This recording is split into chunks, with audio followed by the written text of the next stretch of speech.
What up, folks? I'm in the zone, baby. That was a good one, Yacht. Welcome to the Mikey G and web3 podcast experience. How are you doing today, brother? I'm good, man. Thank you for having me. Thank you. I've been waiting a while for this one, huh? Yeah, absolutely. We've been waiting a while. We've been talking back and forth. You know, I was thinking literally as the countdown was going, one of my favorite things of like, and this is a product of grind, right? Doing this for years. And I remember in the beginning, I like intentionally had to reach out to Hype because I needed exposure, right? I needed to build my brand. You got to start somewhere. But I'm now at the point where I have plenty of the funnel and the BD coming in, and I just get to pick good human beings. And when I have our intro call, I could tell I was like, dude, Yacht is just a good dude. He's worked the right way. And I immediately, when we hung up the phone, I was like, this is going to be a great one. So I'm super pumped that you're here, man. I am going to do a couple little bit of updates about myself, and then we'll get straight into it. But for me, I have this has been the most monumental week. And I'm going to go back to this, and we'll talk about this, Yacht. This is and actually, we can just go. No, I don't want to go off the cuff because I do this all the time. And then, 45 minutes later, we're not even past episode 1. So I'm not going to do this, but I will bring this up. But this thought, this is what I want to talk about is it's been 5 years. And I think I'm close to, how you always hear those songs and you're like, who the hell is this? Where did that person come from? And it's like, oh, they got there because they've been grinding their ass off for 15 years in the background. You had no clue who they were, right? And that moment feels like it's coming for me. I've been working really hard for a long time. And I'm just having a lot of really cool conversations, and I'm excited about that. One of the other things I'm excited about today is we got this, but my man Philip from Canna Sapiens, who was on the show, he kind of went MIA because he had a lot of stuff going on, but I get to catch up with him this afternoon. And he, by the way, is a great human being. Have you talked to him yet, Yacht? Canna Sapiens, I think we've got a group chat with the team. Dude, you gotta just, I'll link you guys up because he's just a great human being to talk to one-on-one. Like really just really stand up, dude. So I'm really excited to catch up with him. And then this is the last one. I'll call them out. They're called Happily. They reached out. They're building on Abstract as well too. A really smart group of software data engineers that are into the AI world and understand the mimetic GIF world. But their main mission is to raise awareness on mental health. That's near and dear to me. One of the other reasons is I started all of this. It was not to become a bajillionaire. It was to raise awareness because I went through hell and back because of mental health. So they're going to be coming on next month, and I'm really excited about that conversation. But that's enough about me. The rest is all about Yacht. So a little bit of background about Yacht. Obviously, he's the creator and creative director of Fugz currently, which, by the way, very lovable, cute. I know a lot of thought went into that, but they're fantastic and adorable. And they're all over the timeline too. So you've done it appropriately, as we said before we came on. This was a product of a lot of work, hard work over a long period of time, which is something we'll talk about again. UX UI designer, Web3, 4 years full time, spans over a 6-year period ultimately. Did Web3's first ever cross-chain NFT swap tool. We will talk about that. And then heavily involved in communities, over 400 free edits for Pudgy and Azuki communities, as well as co-funding Pudgy Studios. And this goes back to what I was talking about is why I think things are changing for me. I worked really long and hard and just gave things back to people because I knew that was the right thing to do. And you have that similar mentality. But here's the most exciting part. This man has broken the same foot 3 times and no one knew that. So that's the extra tidbit. Yeah. How did I do with the introduction? Anything you want to add? No, man, you pretty much nailed it. Yeah. The same toe has suffered the same treatment 3 times. The only bone I've ever broken. Is this all a sporting accidents or just random dumb luck? Yeah, 2 of them were sports. The exact same thing happened twice. Yeah. And then, yeah, the other one was just classic coffee table furniture situation. Dude, I got in a really bad ski accident when I was in college. I decided to use, I don't know if you remember this trend, but there are these little trick skis. Maybe it was only in America, but they almost look like short snowboards, but they were skis. They went on both feet, but they didn't have release locks. And I hit a mogul and my whole body went forward and my entire ankle just like twist. I almost spiral fractured my ankle, which is like the worst possible thing you can do. And since then, it's pretty much like every year I twist my ankle. Like my ankle is just so weak since then because I don't think I properly recovered it. So I get your game, man. Get your game. But with that being said, we're here. We went through the intros. I'm super amped. I'm in the zone. I sat down in the chair. I'm so damn excited. But how we always start this and how this beautiful conversation evolves is, yeah, how did you get to the seat you're sitting in today, my man? To reiterate for the audience that is going to be listening to this in the future on Spotify or podcast form or who's not familiar with the context of the show, we do chapter 1, 2, and 3. Chapter 1 is your childhood. Thought starter questions here are parents, parental figures. What were those mantras? Be kind, pay it forward, work hard, whatever that may be. If you don't have that, because some people don't have that, vivid memories, things that you think about when you go back to that time in your life, or where you tinker, like you said, did you play sports? The why we do this is it's a critical moment in everybody's time that helps mold the way they think today. Chapter 2 is going to be your professional career, your schooling. And then again, here, super interested in obviously the journey, but more the failures, because those uncover insights that could help impact somebody's life today as they're watching it, or someone in the future that listens to this. And then chapter 3, one of the other reasons we're here, web3, TLDR of how you found it, and then what you're currently doing today with Fugz and what the future looks like. So with all that being said, let's have at it, man. Let's start in chapter 1, anywhere you want in the childhood, and we'll go from there. Damn, okay. Childhood, we're going right back, huh? Yeah, we are, brother. I mean, yeah, I mean, like, I'm half Greek dad, English mum. So the first 7 years of my life was in Greece. You mentioned schooling. The school system's a little bit different there. Like they basically teach you more earlier on. So when we moved to the UK, I was like a year, nearly 2 years ahead in my education compared to the year group that I was in, simply because the whole school system and what they teach on a curricular level is different. So I was considered like the smart kid, but they didn't like push you forward. They just keep you back until the rest catch up. So yeah, that didn't really help you out, huh? Yeah, no, not at all. But yeah, I mean, like, interest in childhood. I've always lived in the countryside or by the sea, always outdoors a lot.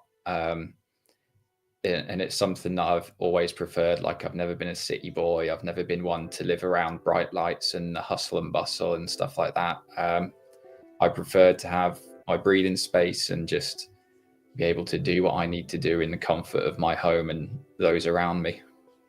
Yeah, man. And I've talked about this. Actually, I have Exceed from K's on, and he grew up in this really remote village in China. I mean, literally, like, barely a TV. I think there was like one TV for the town, and he was like going to fish his dinner at night, right? He had a lot of insights to that.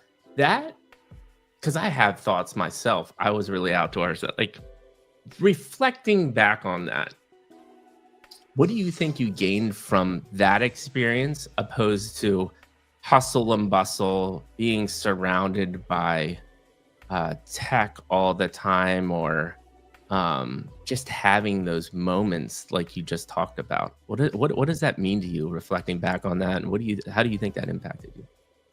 Makes you appreciate what's out there. I think you can get glued to a screen very, very easily. I think that's that's predominant in Web3. Like, we're all classed as a little bit mentally ill because we spend too much time here on socials, jumping on new trends, you know, online consistently, like 12 hours a day at least. So I think it's good to have that connect with the outside world, even if you just go out and walk through fields for a bit. You don't even have to see anyone. It's just getting that offline time. And by offline, I don't mean going from a phone or laptop to just sitting on Netflix for the evening. I mean, genuinely away from screens. So for me, it's like just getting out, basically. It's more freedom. Yeah, so I hear the mental aspect, of course, I think we all agree with. Was this mainly predominantly, though, with like dad, family? Like, was that also considered family time as well, too? Yeah, like I was brought up in the countryside, on the east of the UK. In Greece, I lived on a small island by the sea. I was brought up with just pure outside space within reach whenever I wanted to. Outside the door, it was there, you know. So we always spent time outside. We always went on like little road trips to new places that we can discover and just hang out for the day. And yeah, it was, yeah, as I said, it was a nice form of freedom. So I don't like, religion and politics are taboo, especially for a person like me that does content. I'm going to call it spirituality. I would love for you to react to this this comment to me. The most spiritual thing I think I've found in my entire life so far is nature. What are your thoughts there? Yeah, agree. Yeah. Fully And agree. there's something about, and so what is that nature thing for you? I'll tell you mine. When I go to the beach, man, and I hear the ocean and a wave crash, it literally like it almost, I can picture it. It's like, you know, those squeegees that you clean off your windshield with when you're washing them? It's like a squeegee goes from the top of my body to the bottom of my body, and like every stressor and anxiety or whatever releases. What's that nature version for you? Yeah, the sea, the same. I think I've said this on a post before, but listening to the sea is the best kind of therapy. Absolutely. You can just sit by the sea. Don't even have to. I know so many people I see, like even nowadays, they'll walk up and down the beach or whatever. They have headphones on or they're listening to music or anything. I prefer to I don't have any of that. Zero accessories, just in the moment. 100%. And that is there it is, right? This is one of the main, like, reading between the lines is in the moment. And people talk about this all the time. And this is obviously something maybe you didn't know at that moment in time, but what in the moment to you and getting there, how important is that in your life? And just click down on that a little bit more, because I think people talk about this all the time. They don't really know what it means. So how does that mean to you? Like, how does that manifest to you? What, just the peace side of things? How you get there, right? Because I think people say get in the moment or be in the moment, and I think people don't know what that means, right? They're like, oh, just meditate or do X, Y, and Z, and you're in the moment. I think this is a product of people telling you what to do, but people don't know actually how to do it or manifest that. So I'm trying to understand, like, what does that mean for you? How do you actually act upon that? Even I don't know. I don't have the answer. I think most of the time we can try, but you kind of you have to feel it. Like I'll still go outside sometimes, and even though I want a break, my mind still races. There's no like answer or meditation or whatever you want to do to it. I don't do any of that sort of stuff. I just try and breathe a little, you know. But dude, for me, just getting away from the screen and hanging out with my dog is more than enough sometimes. Dude, I actually love that answer. And thank you for the honesty. And I think people need to hear this, right? Is people tell you all the time, like, be mindful, be in the moment. And I think it's okay to be like, I don't know what that is. And as long as you continue to try, I think that's actually one of the main lessons I've learned throughout everything that I've done is we all can promise you it's good. I promise you can get into that Zen mode in front of that wave. It's gonna impact you the right way, but just try. And it's different for everybody. And it obviously for Yacht and I, the sea kind of does that. And just being around that, you will eventually feel that Zen and that rest. But I think that's one of the best answers I've heard from questions like that, because it was just so raw and honest. So I appreciate that. Moving on to kind of like when so you've got this idyllic, like really involved in nature, not hustle and bustle.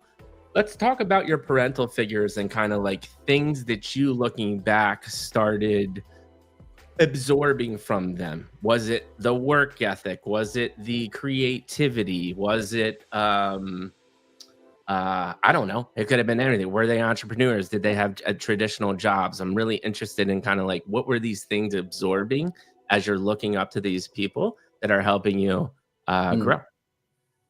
So okay, if I go right back, like my dad used to be like a traditional Greek dancer in a taverna that he sort of part owned. So they'd have all like the uniform on, he'd do the traditional dancing, and he had like these extra things he could do as part of shows where he could like get a sort of a square table and pick it up from the corner with his teeth and just like have this table like go out, and he'd like spin around with it and shit. Sometimes he'd have people sit on it and I just be like, what the fuck? Like yeah, so some stuff like that just stuck with me. Like, I don't know, I was just impressed, but his work ethic definitely stuck with me. Like, even when we moved to the UK, he worked so much that sometimes I didn't really see him. But that work ethic is something that kept us going. You know, that work is important. So even though you realize it needs to be done, the sacrifices have to be there. You don't get sad about it because that's just life. But that's something that always stuck with me. I played football at quite a decent level as well. And one of my coaches I really looked up to was very positive, very professional man, really knew his shit, really knew his shit. And even today, like I get to that point sometimes where I'm not quite in the shape I used to be when I was like 18 and he used to train me and stuff like that. And I sometimes think like, fuck, I hope I don't see him because I'm not in good shape and I'm ashamed. Because like he set such a high bar and we always met it. And yeah, his constant thing was always shouting down the line, like bust a gut, like do whatever you need to do to win that ball, be first to it, be the best on it. And so we'd be running up that line on your bike, yacht. And yeah, stuff like that always just stuck with me. Dude, you just opened the can of worms, man. This is all going to be fun to talk about. So dad ripping tables around with his teeth, dancing, rocking a taverna. That is very interesting to me. But the place that I go, actually, what I heard you say was like, you're in an interesting, creative, kind of like almost interactive environment. I'm assuming you watched your dad, and like you even said when you were describing, you're like, what the fuck? My dad's like ripping a table around with his teeth. Let's talk about a little bit about that, which is creativity, exploration, because that's actually what I heard from your dad. Thinking back around that stuff, like how did that manifest for you? And what are your thoughts on creativity in general? Because it's obviously a large part of your life now with Fugz.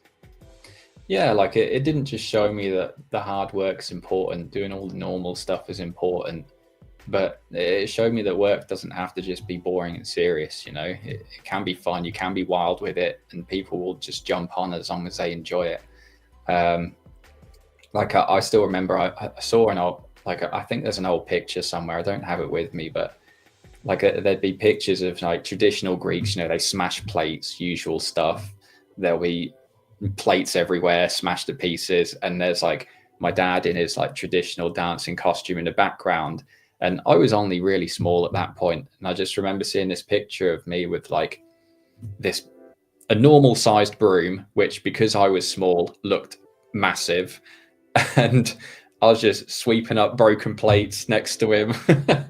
Like just trying to be involved somehow. That's hilarious. So yeah, stuff like that. It's important to just have fun with it. I think there's so many people you see nowadays get bogged down, like they work to live, but I think it's important to live to work a little bit.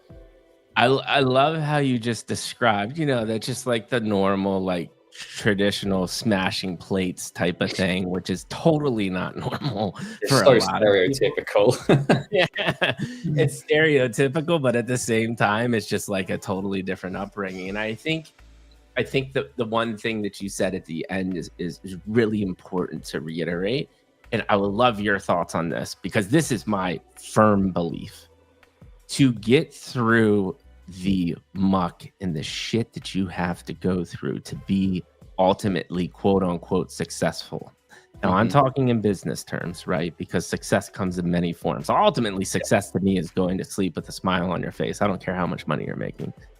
But this grind as an entrepreneur, I think I couldn't, me personally, get through it without fun and passion. What are your thoughts there? As a founder in general in Web3 or wider? Being successful in business, working your ass off, going through the hard part. Interesting. But tell me. I think it depends on the person. It's completely dependent. Personally, for sure. I like to have fun with it. I like to do things honestly. Like, we'll create stuff through sustainability rather than hype, like we've shown with Fugz already. Some people prefer the other route. They just have an objective. Usually that's monetary. They'll do whatever it takes to get it, and then it's job done. But I mean, I guess some people also enjoy that. They will enjoy the hype. They enjoy revving people up and all that attention. And they're happy to just sit back afterwards, take the FUD until the next meta comes along. It's such a different ball game depending on who you are and what your objectives are. But yeah, I mean, this is my way. I like to have fun with it. Right. And so that, other than having fun, what else gets you through? Because you've worked your ass off, right? What else motivates you? Like, what else is at that core for you to push forward?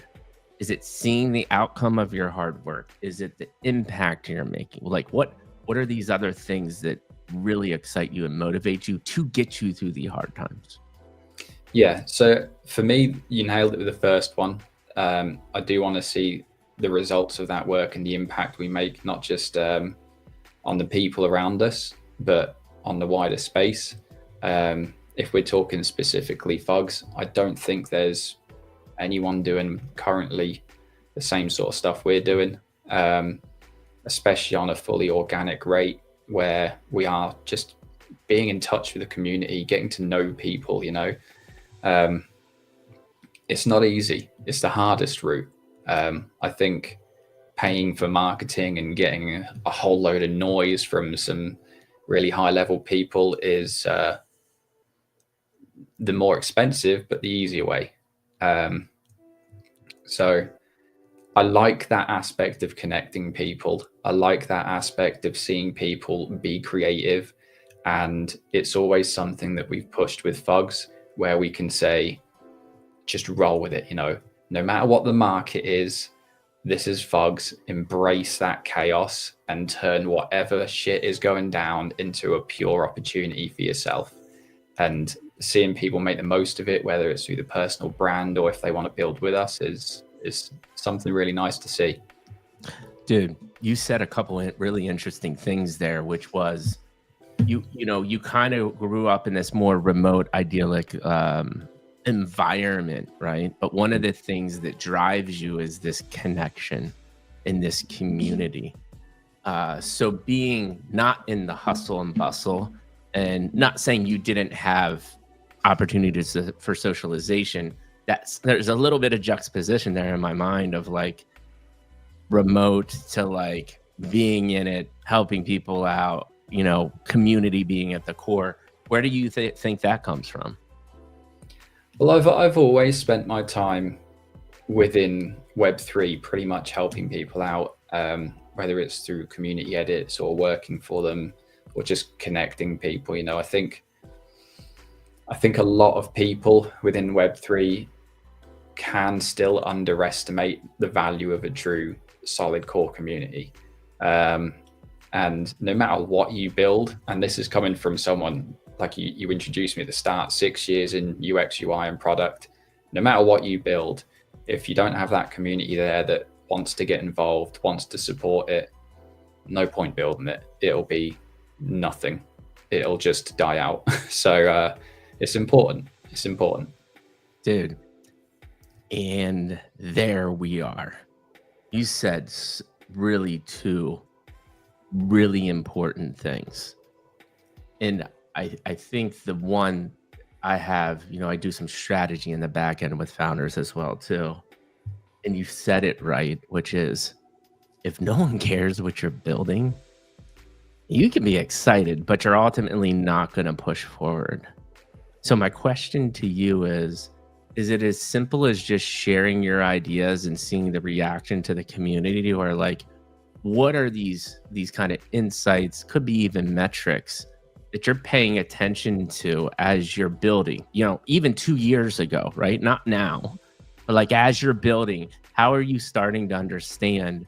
Because I think this could be great for non-founders too, to kind of understand you're moving in the right direction. You might have something. What are those things that you're looking for, listening to? I'm super fascinated by this concept. In all honesty, I'm just in the trenches, if that's what you want to call it. So we're always watching, we're always lurking, as well as actually being actively involved. So I learned this off a different founder that mentioned it years ago, who unfortunately went the wrong way and is no longer with us. But one of the things he did openly mention when he was gathering feedback is that he does go into Discords. He'll search certain keywords. Like in my case, I might search yacht, I might search Fugz. And we essentially look at conversation. We gather thoughts, we gather feedback, whether these people are part of our community or not. Sometimes you can get some really genuine thoughts and feedback from people, and those outside voices can give you a solid thought on what they see from that perspective, because you can get caught in your own bubble when you're just stuck inside all the time. Dude, thank you for sharing that, because that's one of like, and this is what I actually really like about this show. Again, like I said in the beginning before we even came on, is giving people like tangible things to work for. That's incredible, because no one does that, right? They're just going into a Discord, seeing what's right in front of their face, and they're taking everything for face value. You said two things there that are really, really important for anybody in Web3. One, look for the people that you're interested in, right? And so look for the mentions of when they come up, what the people are saying. Look for keywords that are relatable to the ecosystem.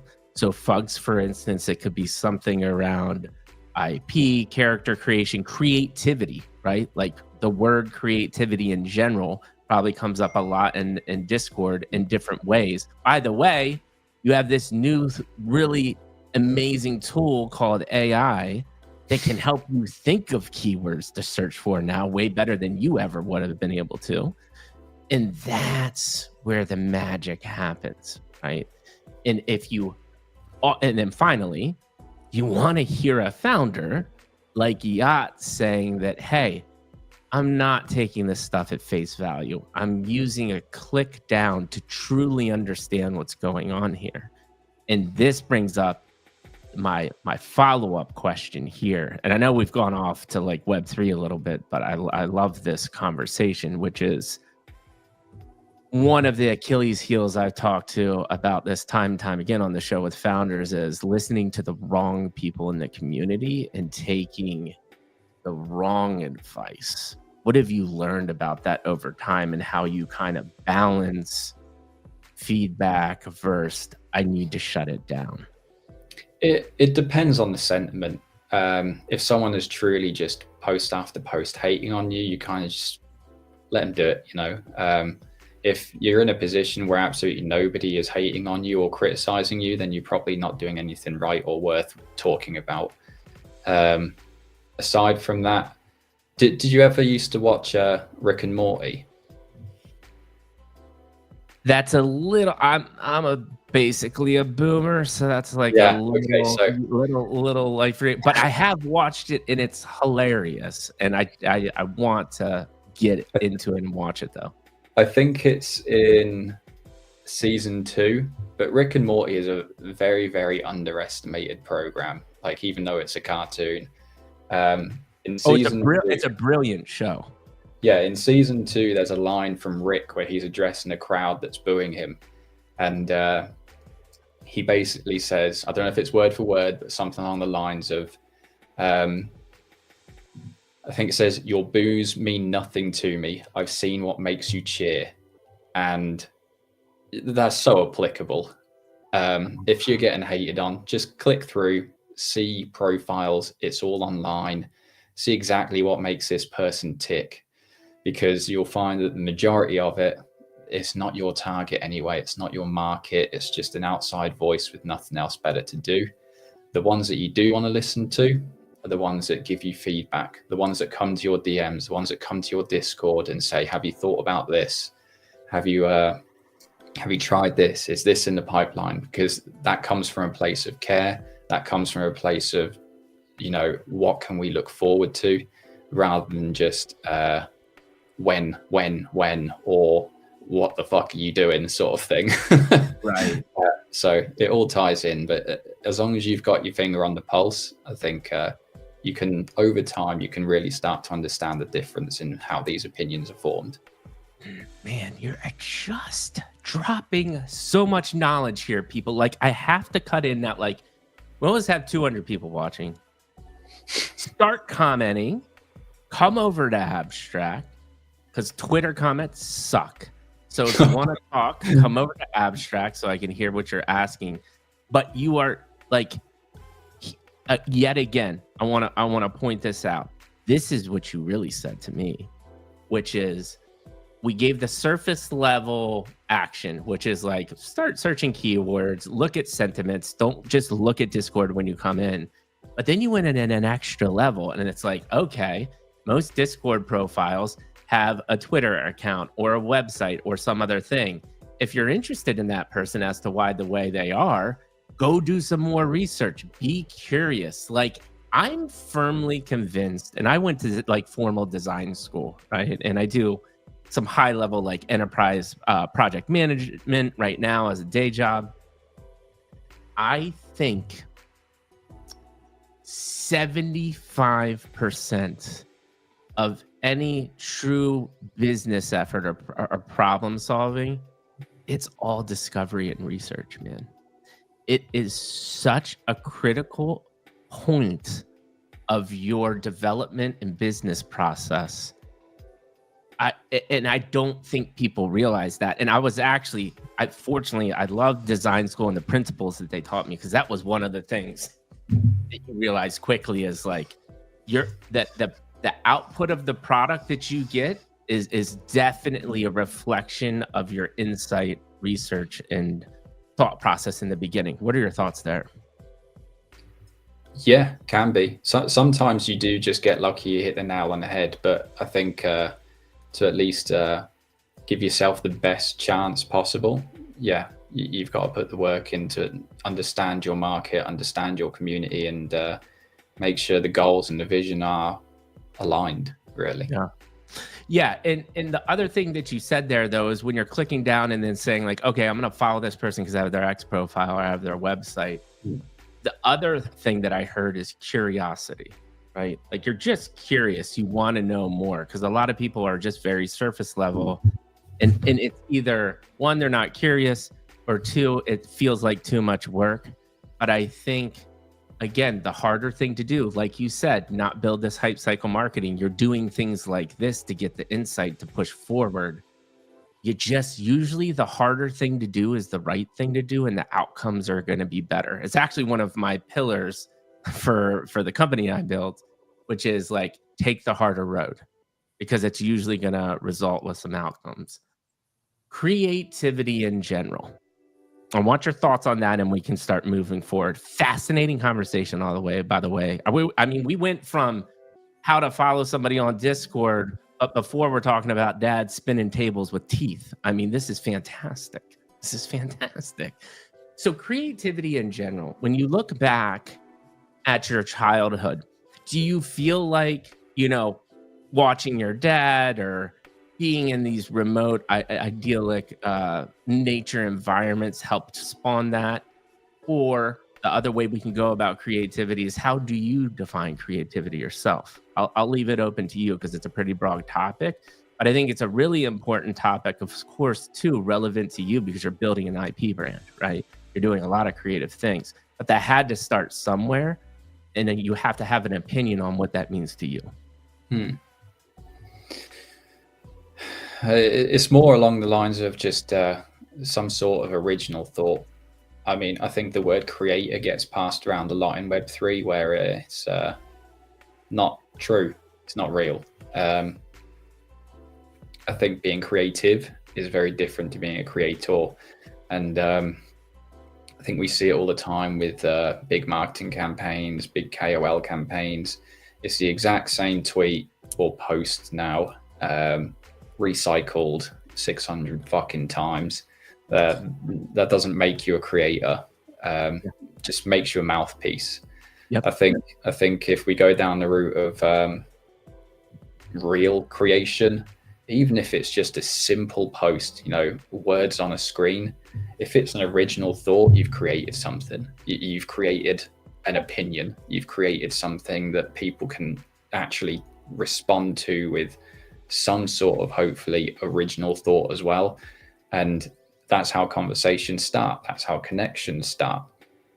If you're just copy pasting stuff, if you're just retweeting other content, you're just going to put yourself in that environment where that's all you'll see as well, because the X algo is pretty brutal nowadays too.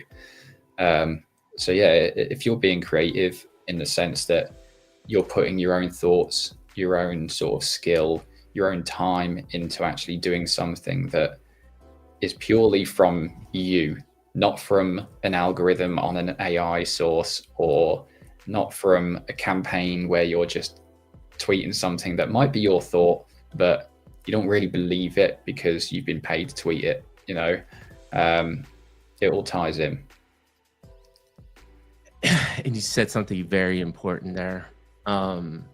Originality, and I've even gotten now this has been a product of time constraints for me, right? In my example of this, and I have one more question on this creativity. I love your response. This is what I love doing, right? This is where I want to spend. I would prefer having 5 podcasts a week. I just don't have time to do it. I'm capped out at 2. So a lot of my content is like the announcements, the actual podcast, and then they're creative thoughts. I'm specifically cutting shorts from this that I think are interesting thoughts, and then I'll write my comment about it. But what I've done a lot more, and this content is performing well now too, is doing simple things. Like I just did a video about like, hey, I've interviewed over 200 founders. Not one of them ever said they hate where they live, or they're not happy with their life in general, right? And one of the things I love about where I live is I'm in Southern California, and it's super dog friendly. And I literally bring my dog everywhere. So I just did a really short video of me walking into the local CVS with my dog. Fun, exciting, lighthearted. It was great. It got way more interaction than like my typical mundane stuff, just because it was different and it was fresh. My question to you though is, how do you get there? Like, what are your methods for original thoughts that we're talking about? Is it as simple as doing it? Do you have some processes? Because I think people get again bogged down on just trying. But someone like you might be able to reveal some just tactics or insights on how you do it. Well, I mean, you just strip away everything that you think is going to help you. In all honesty, you've got what you're going to use Canva for something because you want a fancy graphic. You want to use AI to clean up your words. You want to do all sorts of stuff that can tie into your content. Just fuck it off. Just put essentially pen to paper. Just start typing stuff. Over time, you'll get better at it. You'll become consistent, and you will attract the people that genuinely care about your thoughts and opinions. Otherwise, you're essentially gonna, in some ways, just jump onto algorithms, jump onto vanity metrics, and that's not necessarily going to curate the audience you want. So, yeah, I think strip away all the noise and just think and have opinions on stuff that's around you. Like, everyone's here. We said this already, 10, 12 hours a day. Some people are just terminally online. There's going to be plenty you see on that time. Take your time to scroll through the feed instead of just scrolling mindlessly through it, and have some opinions on some of it. Dude, I'm going to do something I've never done before on this show. Now we got over 200 people watching. Should I be nervous? No, this is going to be beautiful. This is going to be real-time, genuine, creative, organic visibility for both of us. This is the quote, and I'm going to put it in chat. Strip away everything you think you need to be original. That is a magnificent quote. And I need everybody that resonates with that to tweet it right now and tag me and Yacht and Fugz, and I will give away a personal free NFT from my vault to a random person that does that. Because I think people need to hear that thought. That's just a beautiful thought. I will repeat it one more time. Strip away everything you need. Strip away everything you think you need to be original.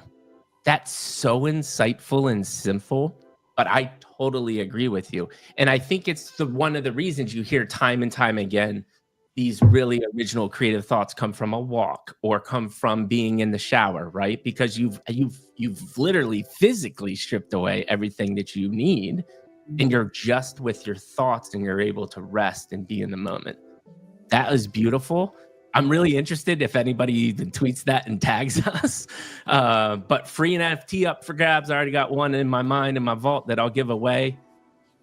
Tweet that, tag us, and I'll pick a random person.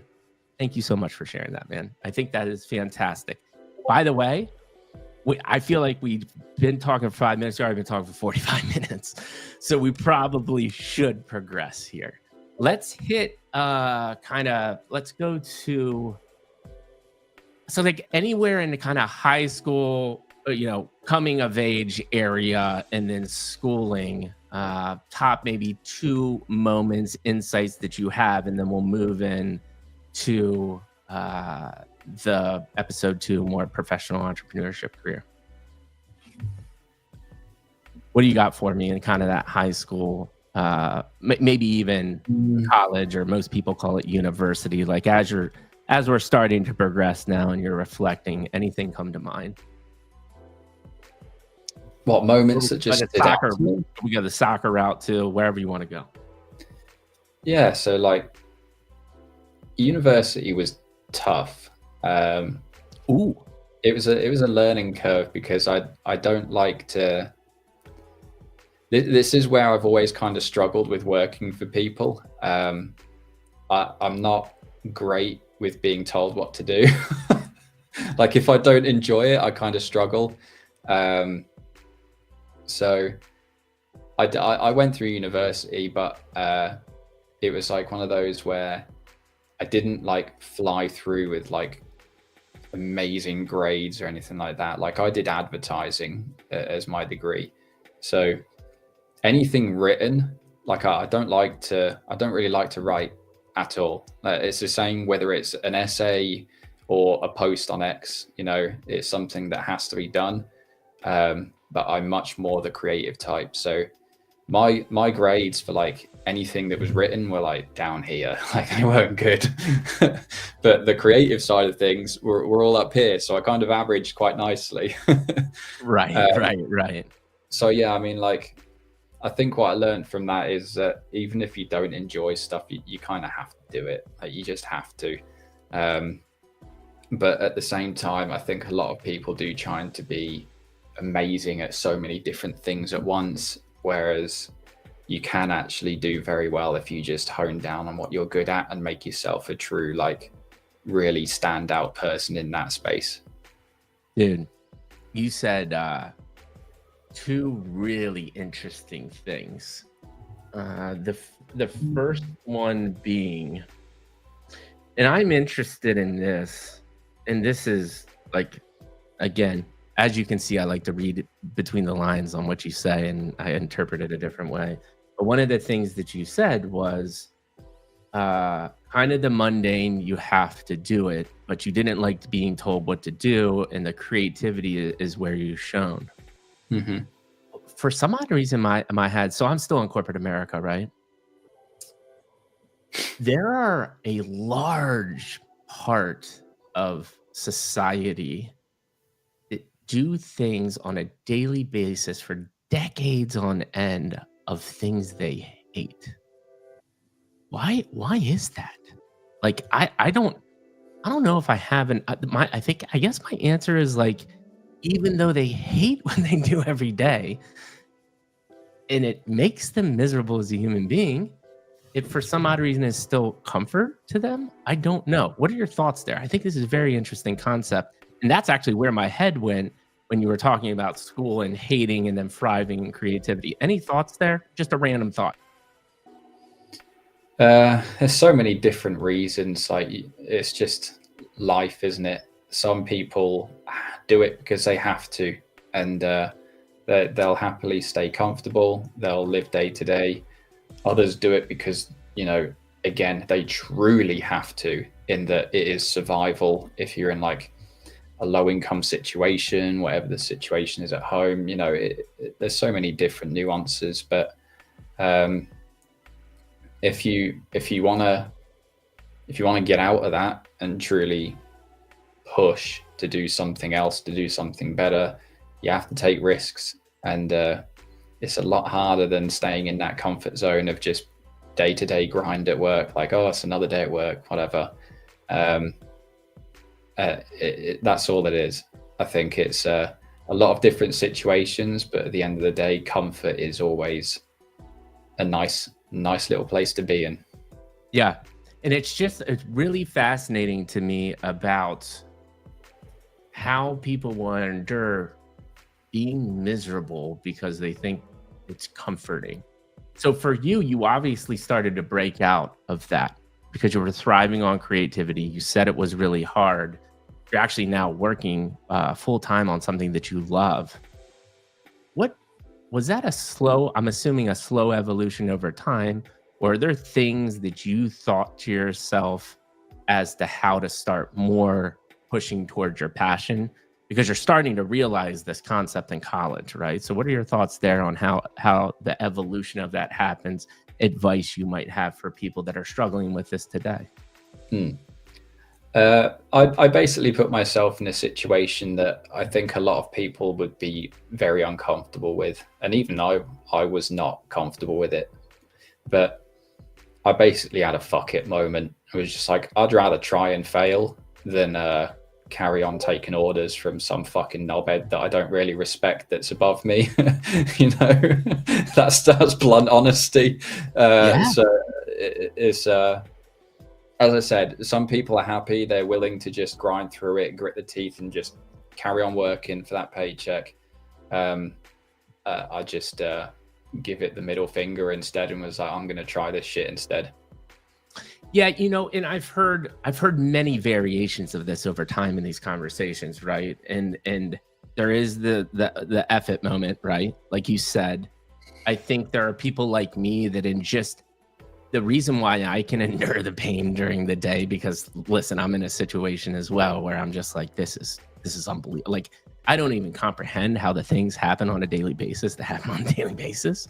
But I have side hustles and I'm building businesses and I have these passions that drive me. And I just know all of this is temporary. That's actually a thought that I go back to moment in time again. Like I told you, fell from grace for almost a year, second to second, almost died. Actually, bizarre that I'm even here. And I look back to these really bad moments, and I even think to myself back then, that was a fleeting moment in time in the grand scheme of which hopefully is a very long life, right? And so I actually say this to me in reference a lot that, like, as horrible as it feels in the moment, it just doesn't last forever, right?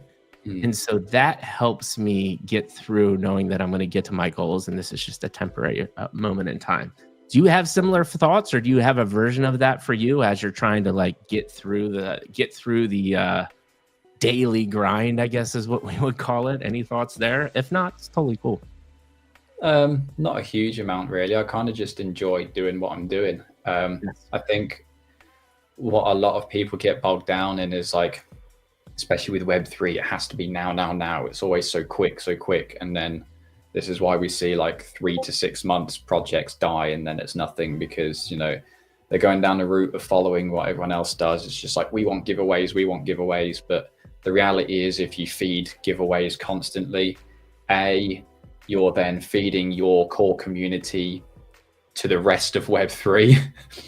Right. And B, if those giveaways ever dry up, ever slow down, which they usually do in web3, it doesn't last forever, it is cyclical. The community goes with it, they are no longer incentivized to stay, so you need to give them other reasons. And it's a process, but it's one that's always changing, always molding. There's no guaranteed success. You just got to try what you believe is right. And you said, I think, one of the most important things a founder can say, because it's an insight that I think a lot of people don't step back and think about in Web3s, because you can get so caught up in the moment of either the up or the down, right? Like the hype, I'm not making as much money as I think I should be making. All of these other people are making a ton of money. By the way, it's a very small percentage of people that are actually making money. That's the real truth, people. Yeah. Or the down, oh, why did I spend all my time doing this? I'm just going to quit. But the reality is those are fleeting moments as well. And what you really just said is you have to have a long-term vision and a goal, right? You're never, ever going to survive in a space like this if you're just short-term thinking. I'm convinced that's a big reason, and a majority of the reason why people get so burnt out in this space is because they're just chasing short-term after short-term after short-term. There's no human being that can continually do that and go to sleep at night with like a sane mind eventually. Any thoughts there? I see your head shaking. Any additional thoughts? Yeah, you're right. It's not sustainable. Like it can be fun short term, but it's not sustainable. And it's one of those where it's like, okay, we can do it, we can feed it, we can, incentivize the living daylights out of why someone want to be here. But once that dries up, and it does, it always does, then you're basically right back to step one on how to keep your community. Whereas if you can just put incentives in after, those that have stayed, those that have supported, those that have built with you will be rewarded somehow down the line. We've seen that with all the best projects, the best communities now, like Pudgy Penguins, absolutely brilliant. They're probably the best known IP. Azuki, they are an unbelievable cult, in all honesty. There's some people in that Azuki community that I've been in Azuki since mint day, and they have been hardcore followers. Yes, Azuki made mistakes. Everyone knows that. They were critical, but they stuck with them, and they got rewarded. They were helped, and now they're in a good place pretty much.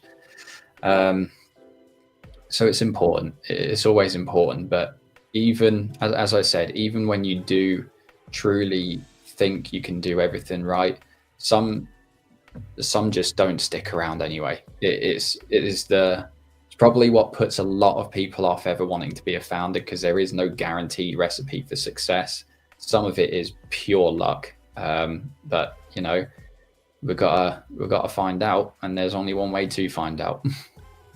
Yeah, and so you bring up a really good point, and I'm interested in your thoughts on this, which is there's no guaranteed way to success. I do think there are things that you can do that increase your chances of success. Yes, there's going to be dumb luck, right place, right time, for sure. I'm just saying, I think there are things that can get you to the place at the right place, right time, and the stars align. In your mind, what are those things as a founder that you can do to increase your chances of success? Do you have any thoughts there?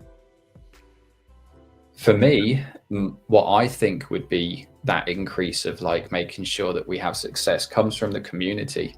So I always try and stay active. I always try and talk to them, have feedback, make conversation on anything that we're doing. And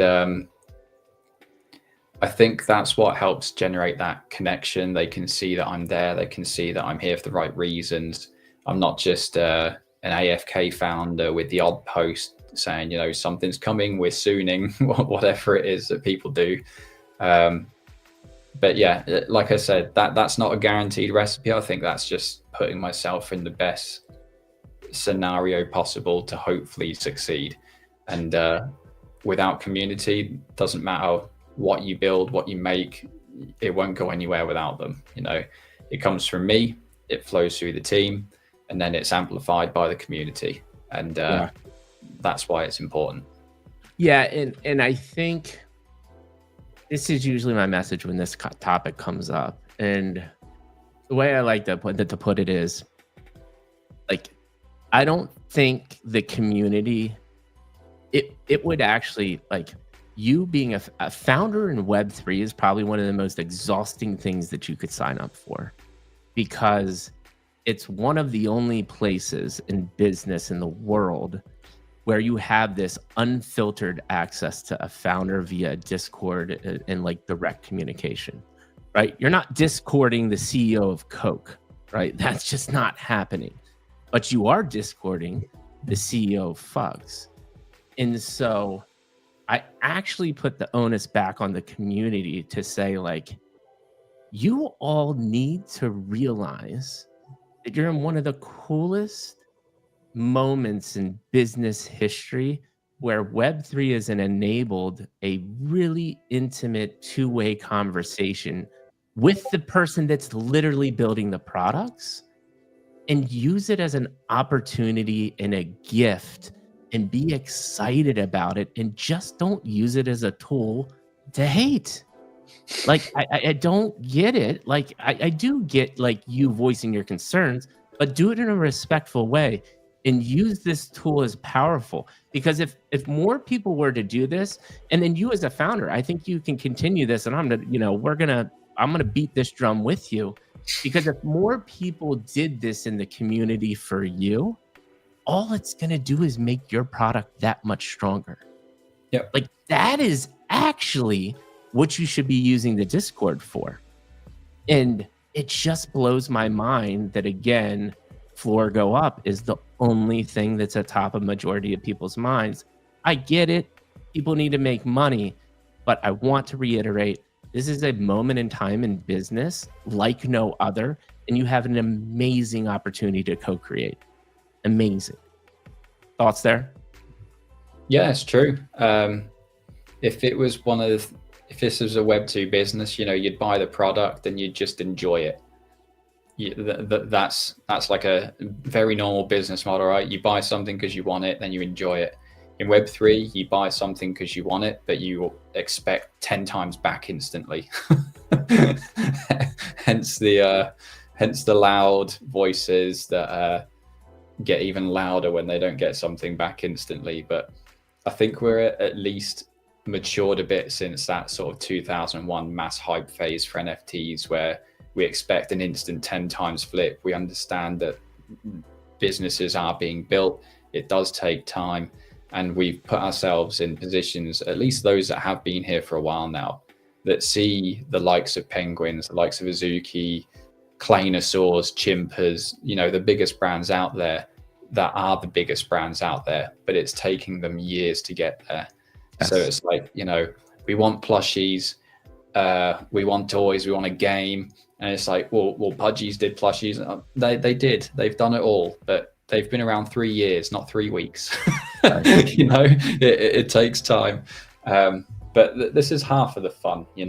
I enjoy it. I like listening to the feedback. And I posted about it yesterday for our collector profile with Fugz. Like, we're going to build that with people and gradually scale it rather than just make people wait months for like a finished product sort of thing. Right. Don't worry. Check or Cheek, I don't know how you pronounce it, is just saying when 10x, bro. When 10x. Yeah. No, and here's the other thing that you said, which is very important. One, it takes years. I almost say this every podcast. That is the #1 key to success. Hundreds of founders I've talked to, it is by far the top percentage of thing that comes up is consistent work over a long period of time, people. I don't care what you're doing with your life. And by the way, long period of time is 10 years, a decade, minimum 3 to 5 years. A long period is not 6 months or a year. Good luck. If that's how you're defining long, it is all right timing, right place, and luck. And good for you. I'm happy for you. But to build something meaningful, 5 to 10 years, strapped down, and here's the risk. And I've talked about this before. That's probably the scariest thing in my mind as entrepreneurs, is you can think you have it and you can go 5 to 10 years and it cannot work. And that is a devastating proposition, because that's a large part of your life. But if you also do take that risk, you are going to learn, I promise you, so much in that 5 to 10 years. And maybe you learn that you never want to do it again. Or maybe you learn that now you understand what it really takes and that you're willing to take that risk again because you have yet another idea that you're committed to and think is a success. But that's it, man. Consistent work over a long period of time. What would be your #1 advice for fresh founders or entrepreneurs on what you think that key to success is? Because that's mine. You can agree with mine, or you can riff on it in a different way. Take your time and no shortcuts. I said this already. You can quite easily whip up some fancy graphics from a Fiverr artist.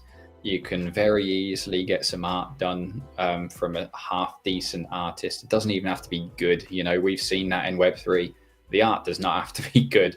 In some cases, the worse it is, the funnier it is, and the more people like it. And then on top of that, you can slap 50K on a marketing campaign to generate a ton of hype. That, campaign doesn't even have to be long, can be 2 weeks to a month in some cases. And you're good to go. But you won't, once you've got that check, you won't go anywhere. You've not taken the time to curate that community. You've not taken the time to bridge that trust with people around you within the space, or build a network. So even if it is the hardest way, if you do want it to at least give you that best chance of succeeding, that 5 to 10 year gap, if we make it Web3, let's be honest, it's more like a 1 to 3 year gap, then you have to do it the hard way. Absolutely. And you yes and my comment, because there was a long play there too. But I think another thing that you you said, and it's another pillar to my company, is the easy way out is usually the wrong way out. The shortcuts really do come back to bite you, especially for your part, for your instance, right? If the core of what you're building is creativity, originality, IP, and you shortcut your artwork, you're immediately going to fail in my mind. Like, you've already started wrong. You might have short-term success, but you're not going to have long-term success. Beautiful conversation, man. We are just crushing it. I want to give you a chance, 1 or 2 moments, reflections from your childhood, not childhood, from your professional career. You did the UI, the UX. You made this really interesting journey of creating these studios by doing the free artwork and the Pudgy ecosystem. Talk to me a couple points about there, and then we'll move on to Fugz. So I guess like my biggest driver, right, based on personal experience, when people talk to you like shit, use it. Have a chip on your shoulder. There's no problem with that.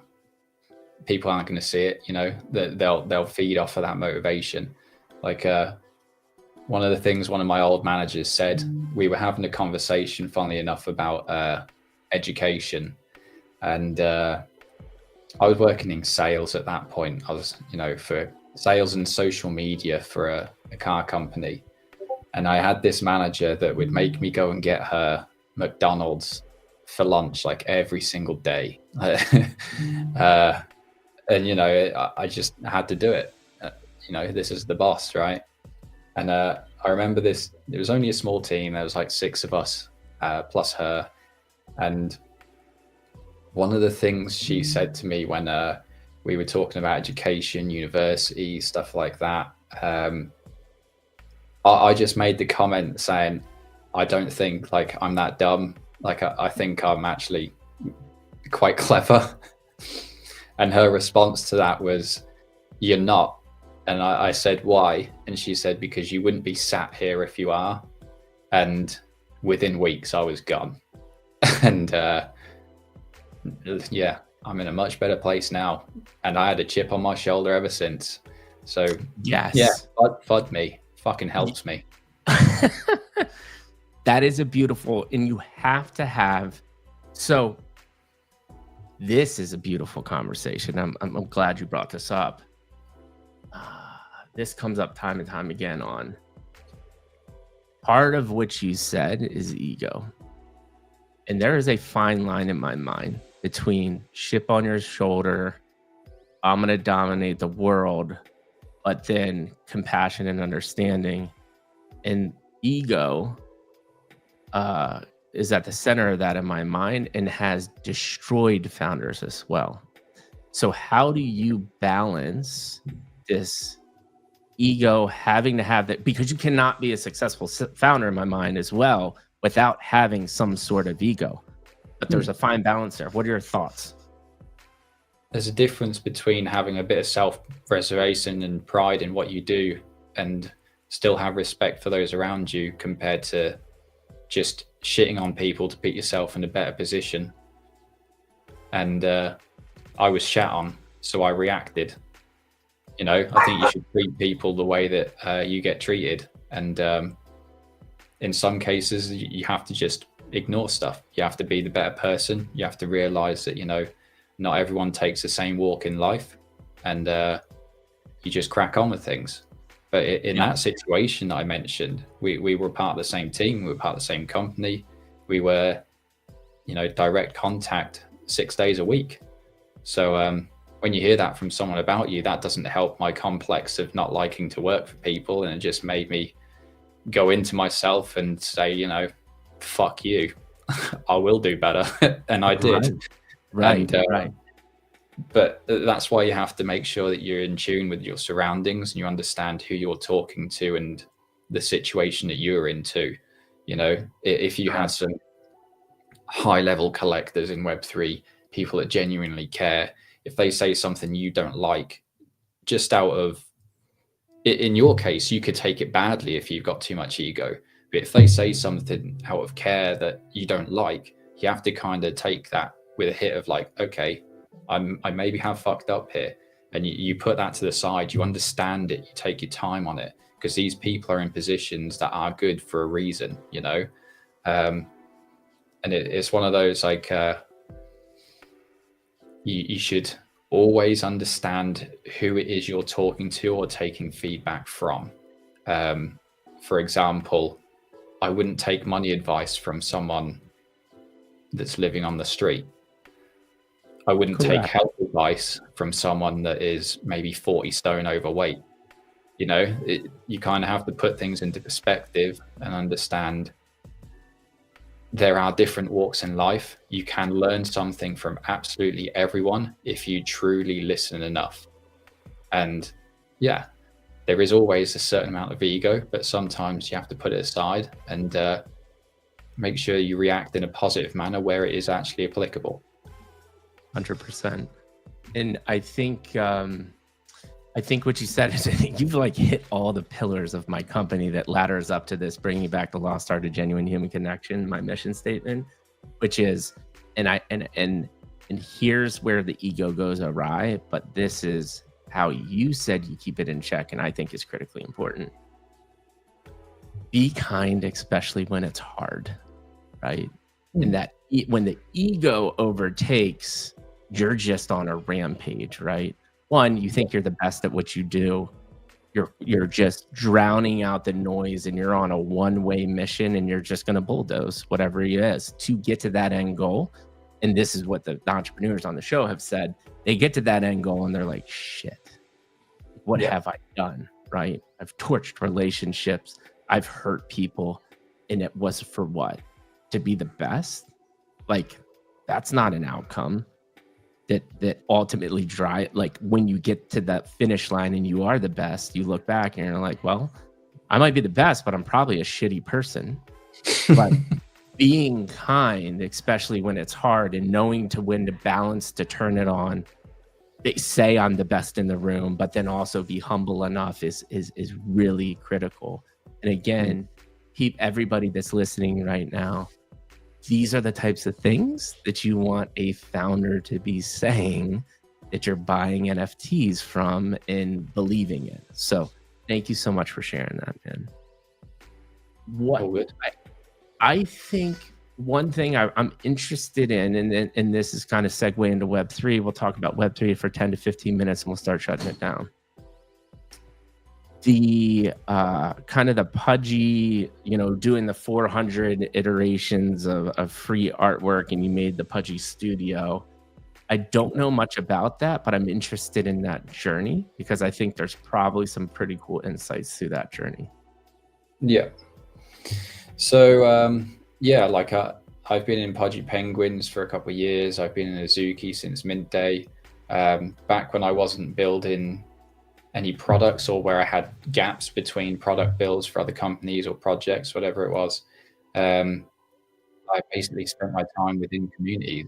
I made tons of free edits, whether it's graphics, PFP edits, whatever it is, just because I liked seeing people enjoy it, really. It's a really good way to just gain attention on the timeline for the project and for yourself as a creative, and just do some cool stuff, man. Just do some really fun stuff.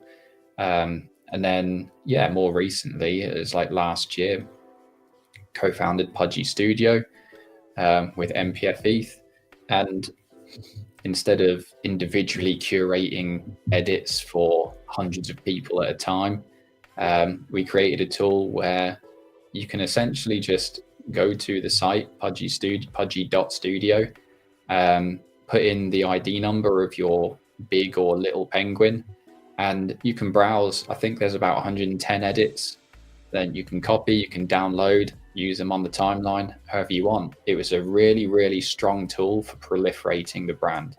And it helped hugely for new metas, whatever it is, like, was it the Castellon team that Pudgy sort of collaborated with? The Penguins were on the shorts or whatever. we had one of their football shirts as an edit. We put that on the studio, and we had a timeline full of penguins wearing the football shirt, stuff like that. It all helps bring people together. Dude, that's beautiful. And one of the things that comes up, though, when I think about this is you obviously did a lot of this for free up front. Yeah. And at what point do you, and I think creators or business people in general, when you're starting off, at what point do you say, I love doing this stuff, but like my time is worth money? Mm-hmm. And you start having this conversation of like, okay, I need to start paying bills. I think I deserve to be compensated in many different ways. It doesn't have, I think people immediately go to cash. But in that instance, or just your journey in general, was there something that clicked for you, or was it I think a natural evolution over time for you on how you started thinking about monetization? Because I think this is a really important topic. Yeah, it was a tough pill for me to swallow, I think, because I'd done it for a couple of years and I wasn't sort of overly fussed about the monetization as much, because I was doing freelance contracts for companies or web3 projects, whatever it is, little product builds that sort of kept me going, as well as like trading and stuff, the normal web3, the normal web3 way. And when it got to that point where I was like, I'm going to start charging just little bits, like if you wanted a banner, $40, like it wasn't much. I was undercutting some competition by like 2 times, but people had gotten so used to having free stuff from me that they were just like, I don't want to give you 40, I'll give you 20. And I just thought it's not worth it. So I just stopped doing it. And instead I just focused on the tools. But this is part of what I said with the over incentivization, whether you're a person, your own brand, or a project, people expect that from you. They get it for so long. Then when something changes, even if minimal like that, they don't buy in, they'll leave. So you start something else and you make the most of it. Yep. Yeah. And I think there's 2 ways. Like you said, you kind of reinvent yourself in a different way, or you start talking to different target markets, right? Because there are, I think there's many variations. Like we're already in a niche, right? Which is Web3 in general is a niche. And then we're in a niche of a niche because a lot of us are just on crypto Twitter, which is like a very actually small echo chamber that people don't talk about a lot either. But even within that niche, you have founders that are bootstrapped. You actually have founders that have funding. You have founders that have multiple levels of funding. So recalibrating your target market within that too is another way to do it. And I think free work is a smart move if you understand your target market and you understand the mutual beneficial value that you can provide each other. And I think that is the real world is value. And I urge everyone to deeply think about the value that you provide. And it's a collaboration, it's a partnership, it's a friendship.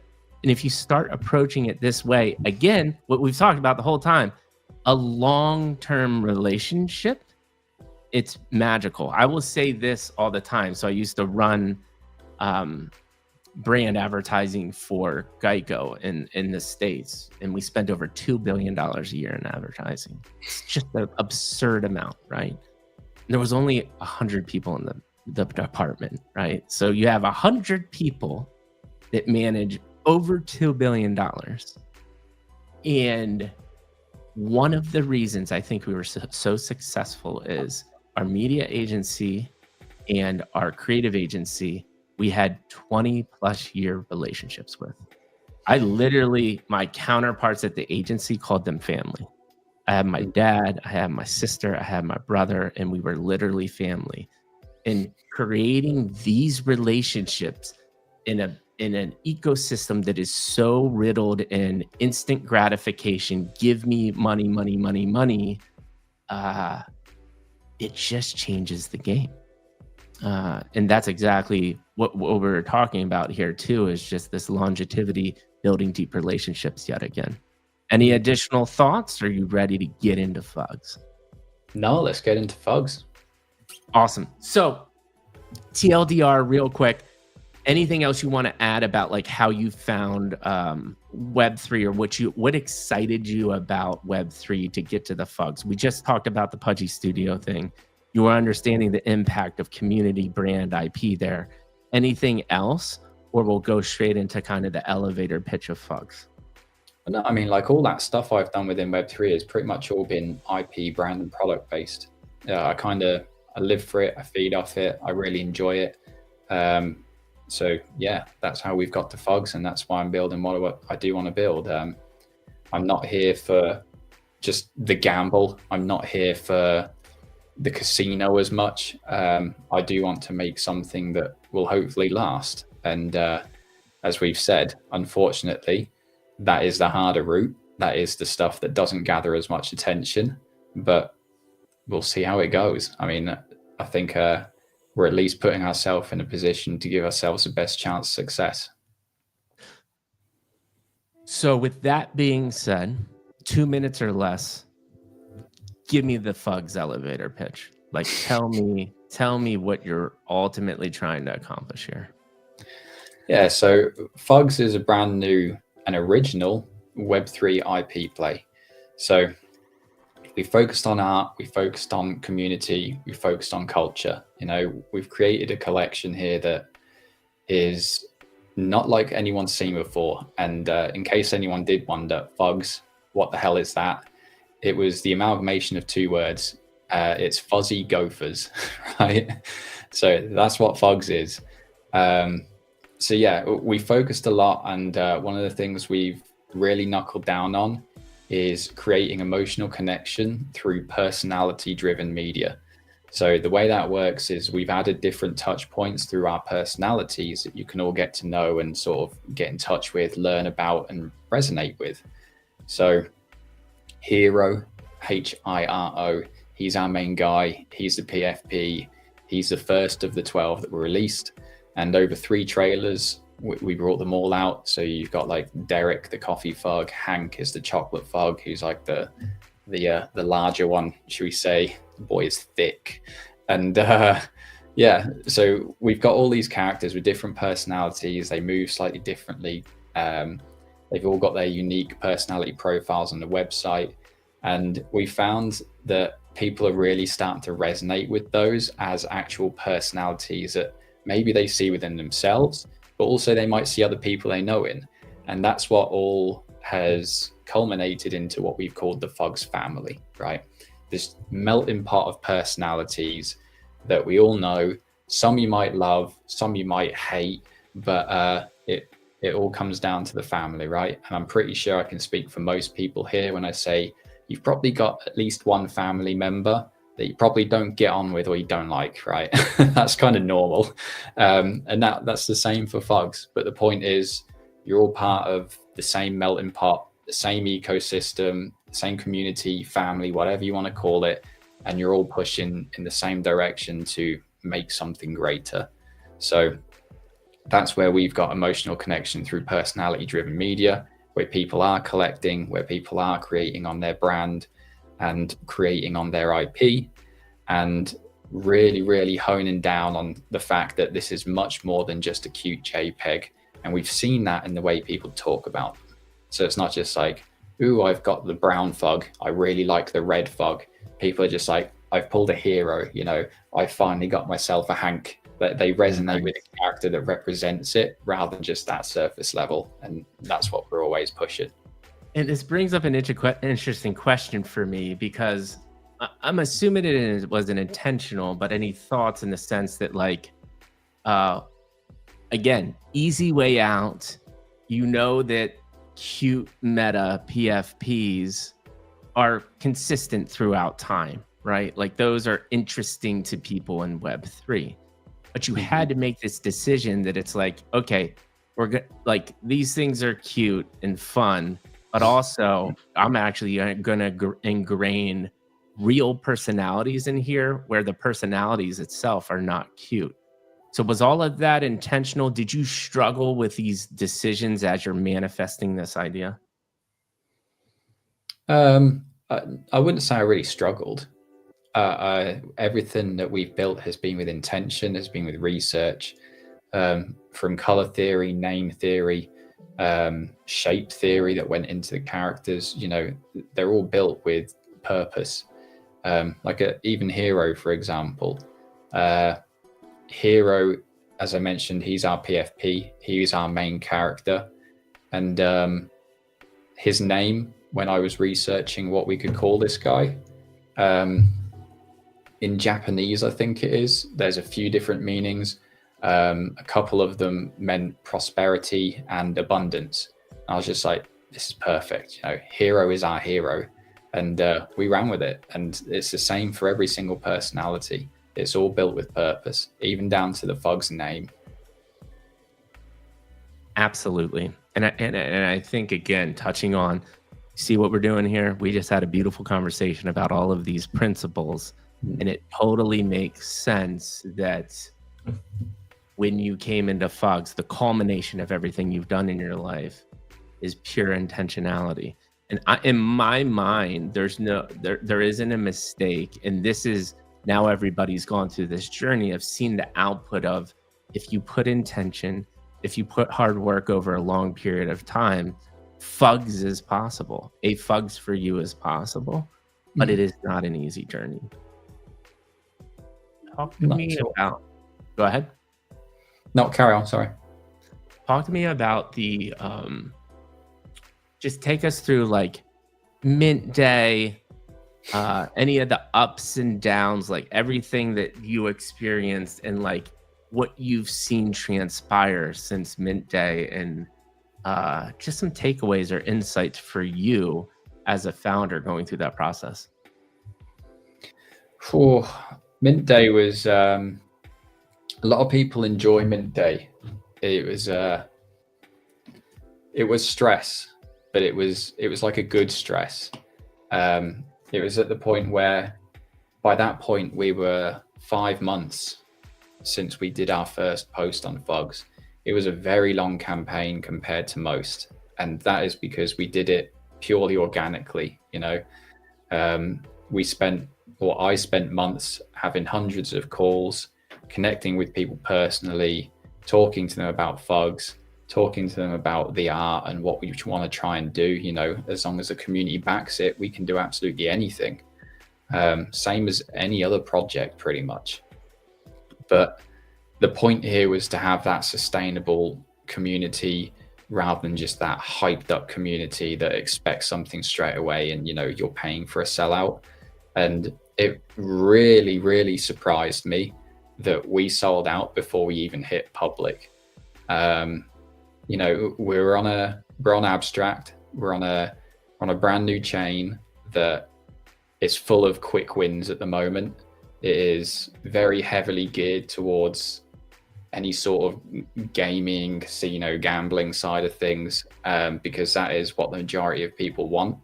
So we kind of put ourselves in a place where we're maybe swimming against the tide a little bit, but that's good. Like, we wanted to stand out. And I think overall we've got a solid foundation to push from. So as long as we keep doing the right things, we keep building transparently, and people understand exactly what we want to do, then we'll do it. Yeah, and again, I think it's just this testament to long, hard work over a time, and people saw the intention behind what you were trying to do.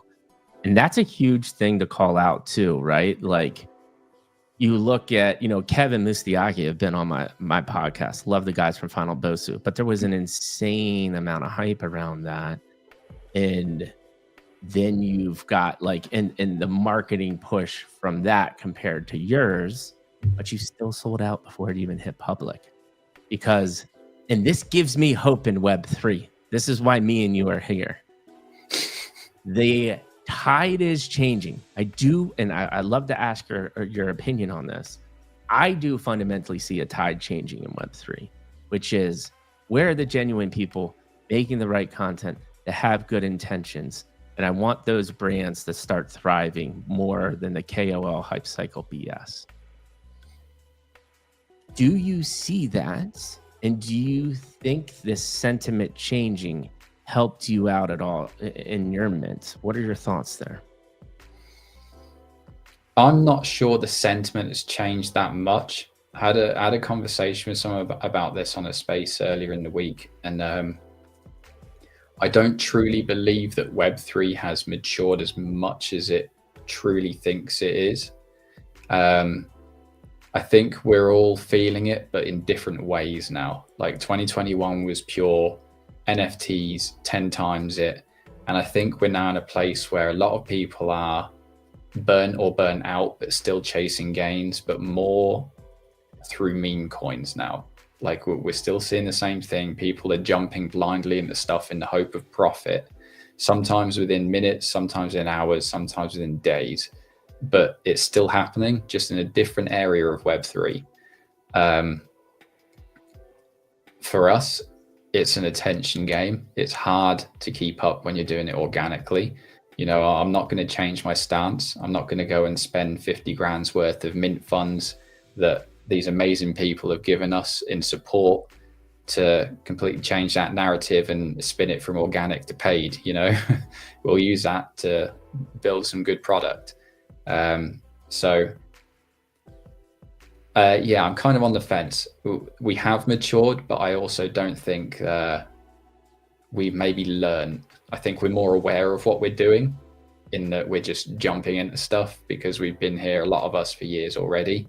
But I just think it's happening in different areas, and we're more aware that we're actually doing it rather than just like, what did I just do? Yeah, so I'll yes in that sentiment, in the sense that I hear what you're saying, but you said one word that I think I've noticed, and I've seen an impact on my brand, right? Because I could have been that guy, especially during the hate beast days. You know, I was getting the DMs like an ETH for a retweet, and I know these people are just trying to make millions and F people over. And integrity has always been top dog for me. I never did any of that stuff. And this was my way to give back to the space, because I love it, man. I love NFTs. I love Web3. I love the opportunity. And I was like, I'm just going to create this podcast, give you the information. You can make your own decision on how you spend your money. But I do, and it was burnt out, right? I think I do see a sentiment shifting of like people that I've been following for a long time, just slightly. So I'm with you. It's still not, it's very nascent still, but there's at least a little more narrative of like, okay, guys, enough is enough. I've been grifted and burnt out and been scammed so much at this point. Something's got to give. I don't think we'll ever get rid of the casino. And I think it's like meme coins is your example. It's going to continue to take forms. It's already taken form on Abstract, right? Like look at what the majority of apps are on Abstract right now. It's just more versions of gambling. But there are some people like yourself that are trying to build things legitimately. And there's some games that aren't purely driven by speculation and making money. And so I'm yes-anding you in that sense, that I do at least hear a little more sentiment of like, I'm cooked. I'm done on this BS. Let's talk about the next, let's say 6 to 12 months. Now, I know that's a long time, 3 to 6 months, whatever the future looks like for you. And before we get there, anything you want to share about the community on like current day and state? We just talked about the mint process, which you've seen kind of unfold currently. Any insights and thoughts? And if not, we'll go to kind of like next 3 to 6 months and what excites you about the space and Fugz. I mean, since mint, it's been really nice to see people appreciate the art. People are collecting it, and just really having fun building their IPs. I mentioned him in a Space Monday, but Pleb, one of our community members, is doing an insanely good job. Like he's coming up with some really creative edits. The GIFs he's doing really well as well. Little Wens has gone and built a Fugz studio. So he's kind of taken Pudgy Studio as an inspiration, I guess, and just ran with it on his own for Fugz Studio. And yeah, it's just cool to see, man. It's really cool to see. Another one is Nathan. He's actually got one of the Phantom Fugz. So seeing him get commissions done for his Phantom and incorporating that with like his little Pudgy, it's just so much fun. Like this is exactly what we've been incentivizing from the start. Like we didn't have any Discord grind. There was no sort of weird backdoor deals. It was just literally be creative, whether that's a post, a thread, art, gifts, stickers, memes, whatever it is you can do to positively contribute to this IP and brand, do it, and you'll get yourself a whitelist.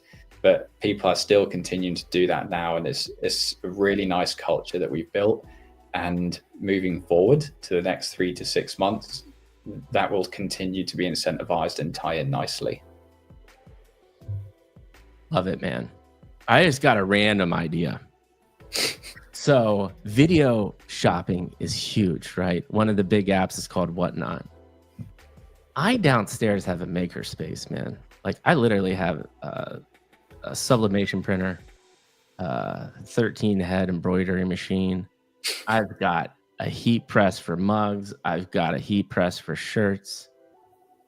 We're just going to have to rip off. If you're interested, I think it would be fun to just use our socials and launch a live shopping, make a couple custom things and see if people are interested in buying them. What do you think? I mean, we can always try something, of course. Like we were in a position where we're getting questions a lot from the community that's like, when plushies, when merch and all this sort of stuff. But in order for us to scale, we need to make sure that we first got a good core community and a solid brand base that we can actually scale from. So we could do it straight away, but you know, we're feeding into nothingness at some points. Yeah. So, you know, so this would be, I think we almost could test, which would be interesting. We're riffing. See, we're being original live online right now, which is limited runs of different types of things, right? Because we do a lot of different outputs, whether it be mugs, t-shirts, patches, you know, all of these different things, just to see what resonates with people. And it's almost like this really quick iterative test, and we'll do runs at 20 or 50 or something like that and see what sticks with the community. You know, there's one thing the community came up with pre-mint that I absolutely loved the idea of, and they want us to do you ever seen those little squishy stress toys where you basically squeeze them and the eyes bulge?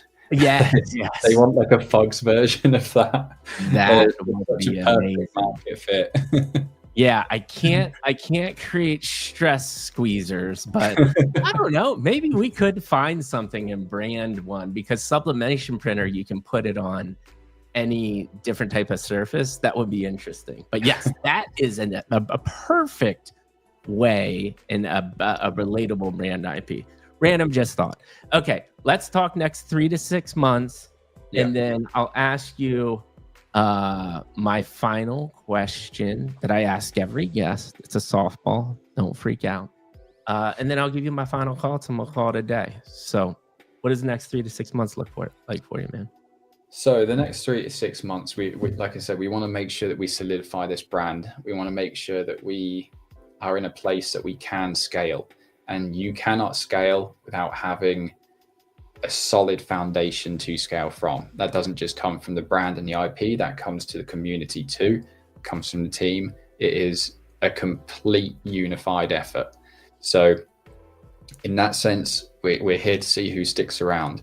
We're here to see who can see out bad markets, who can see, like, you know, even if external factors do affect things like floor price, they understand the overall vision. They understand that, you know, markets will market. It doesn't change any plan. It doesn't change anything in the future for what we're going to do. And they carry on supporting and building with us. And like I said, those will be rewarded in some cases. Now, the way we're going to do that, I tweeted that this week, is essentially we're starting off with our Fugz hub, the Fugz profile, which is essentially like your creative and collector hub. So lots of people have been collecting sort of certain traits, whether there's like gold bows or silver chains, whatever it is. So the initial part will be a collector's hub. And, I've been in product for like 6 years. I always prefer gradual builds that scale rather than making someone wait 5-6 months. Here's a whole product, see you in another 6 months when we think of something else. Right. In the next few weeks, roughly, I think probably we're aiming by the end of this month, we'll have like our V1 collector's profile out where you can view the SBT. You can collect badges based on what you hold. You can connect socials, and basically we're going to stress test that. So we understand that most people will probably go straight away to that profile and just hit it and, make profiles. And from there, we can gauge traffic. We can understand server space. We can understand what does and doesn't work, what might be buggy, and make those fixes so that we can scale that product. And so from there, you can expect fairly frequent updates to that profile.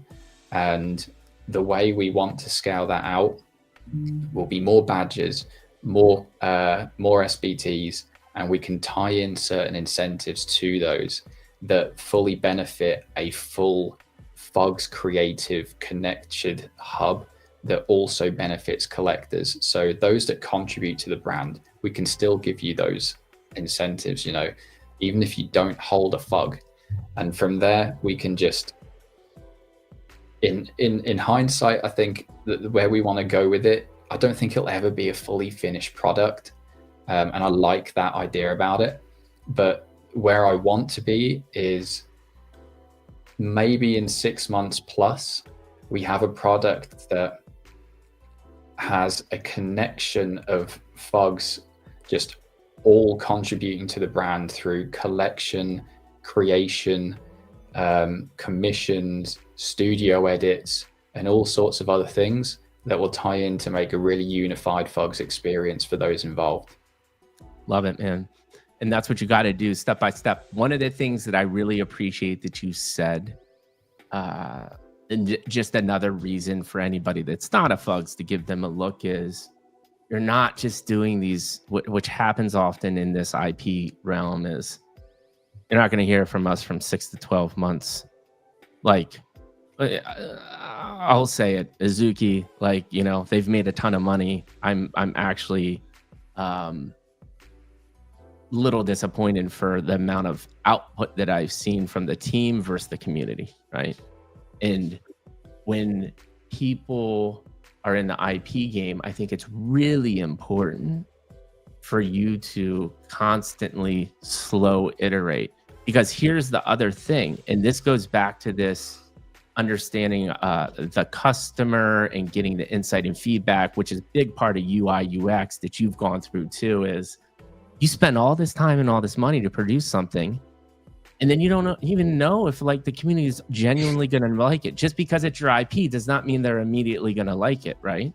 So you as an IP company have a chance to slowly iterate over time to see what resonates. So the fact that you said that, compared to a lot of other IP people that I've talked to, that's awesome. And I urge and continue to just keep that mindset, because I think in this IP game is tough, man. It's tough, as you know. A lot of people are trying to do it, and I think that's the only way you can iterate and be successful in that space. So props to you for saying that, man.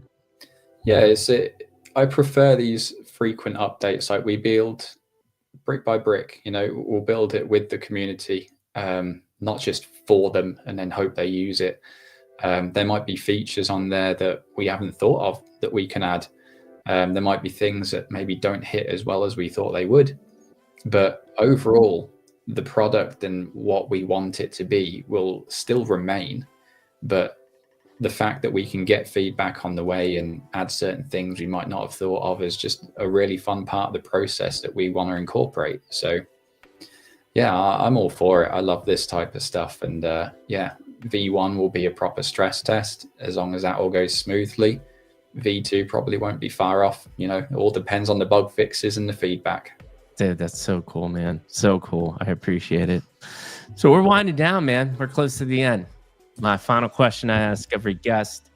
You've now been through the Mikey G and Web3 podcast experience. Compared to other things that you've experienced in Web3, you've done a bajillion spaces. You've probably been on other podcasts. Love to just get your feedback on how you thought today went. Good. Yeah, man, I've enjoyed it. It's a conversation, not just all, just trying to just rake alpha out of me or something that someone doesn't know. It's just a conversation about where we're at and what we're doing. And I appreciate that. So thank you. Thanks, man. And that's literally all I'm going for. I want you to feel like you can speak as a human, because that's what you are. We all bleed red blood, brother. We're not. We spend too much time talking about why we need to be unique and create all of this horrible things in the world when we're literally all just human beings. And you revealed that today, man. Like you had so many moments. Like I'm just like looking back through my notes. Like, I mean, come on, top dog. I literally stopped the podcast and had given a free NFT away about that originality, right? Strip away everything you think you need to be original. And that's just such like a beautiful thing that came out of me understanding that your dad was ripping tables around with his teeth and you coming from a rural village, right? And the understanding of creativity, the beautiful moments about like the impactful ocean and nature can be, and that maybe we don't have the answers for what it is to clear our mind, and your raw honesty there. And then the concept of like, when is enough, and that whole conversation about being miserable but being comfortable, and your effort moment. And then just the consistency that you had throughout, which I know is the most special trait in my heart, which is we pretty much talked in many different forms throughout this conversation of consistent work over a long period of time and the non-hype and building the right way. And you said that in so many different variations. And I hope that really resonated with people. And I hope people really understand that they have one of the greatest opportunities in the world to connect with a founder and a human being like you via Discord, being involved in the community. And that's a gift. It's not a right, right? We need to reverse this conversation. It's a gift. It's not a right. And you just did one of the things that I think you can do is the most beneficial thing to your community, is you broke down yourself as a human being. You got raw, you got vulnerable, and that is very impactful for a community. And I think what all founders should be doing. And then you just gave me, bro, an hour and 45 minutes. We almost went 2 hours because this was just a beautiful conversation. Thank you for your time, man. You're a busy human being. But what I am excited to is cut a lot of this content up and get it online and socials to help promote your brand, but also make Web3 understand that we need to change. We need to be different to be more successful. It needs to be organic. The hype cycle is bullshit. And by the way, we just can't continue to be a gambling ecosystem, or else we're never going to progress. Yeah. And people like you are going to help us get there. So thank you, man, for just being you. No, appreciate it, man. It's good to be here. Enjoyed it.